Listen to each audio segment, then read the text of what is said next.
I'm going to talk about how the grain flow goes on at this particular farm. Like we said before, you want to swing your camera over there. There's the tractor on the auger that augers the wet corn up into the bin. That's the wet bin. Corn comes out of the field, probably 25% moisture down to 15% moisture would be pretty dry. Then if we go a little bit more, you can see there's a little red auger that goes from the bottom of the wet bin up into the dryer. That dryer can dry corn, let's say 400 bushels per hour. Now when it comes out of the dryer, it goes into a rotary screener. It's not running right now. We'll show you that in just in a minute. The screener takes the little pieces of corn out, and of course they're called screenings. What that it does is then when that corn gets in the big bin or a storage bin, it allows the air to flow through there and keep the grain in condition so it doesn't go out of condition or decay or rot, because the moisture is a big issue in there and we have to go ahead and keep that moving. So if we go a little bit farther, it comes out of the screener and goes up an auger, up to the roof auger, and goes to the top of the storage bin. And then right inside the roof of the storage bin there's a spreader, so it fills the bin evenly. And this is kind of an overall picture. The bin way on the right holds 35,000 bushel of corn, and so right here we have about 100,000 bushel of storage of corn. So if we go back right before the dryer, these two tanks on the ground are filled with propane. And what they do is there's a large burner inside the dryer, and that creates heat, and we use heat with forced air through the dryer to dry the corn. And so we would typically use 6,000 or 8,000 gallons of propane to dry the corn for this bin site. So what we've done now is we've turned this on, and the corn cycles out of the wet bin.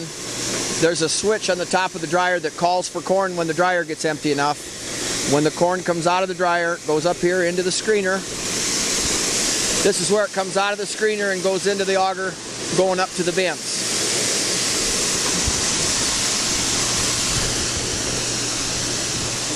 Okay, so right here is a picture of the auger if you've never seen how an auger actually works. It's a spiral piece of metal on a shaft, and it moves the grain up a tube. We are inside of one of the grain storage bins. This bin is 42 feet in diameter and about 22 feet tall.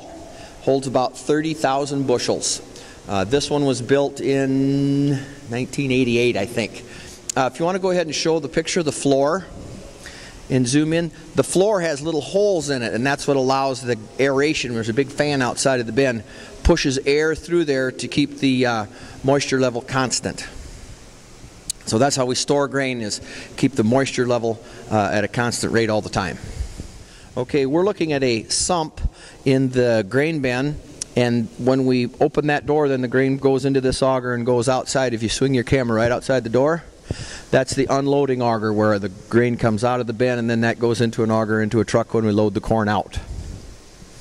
One thing we were going to talk about just for a minute is why we would have a grain holding facility like this on the farm.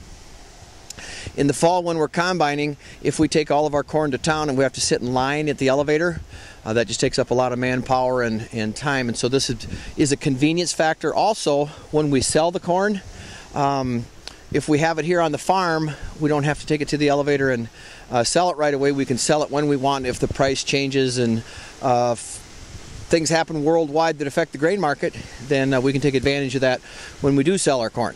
And so that would be the purpose for having grain bins on a farm like this. Thank you.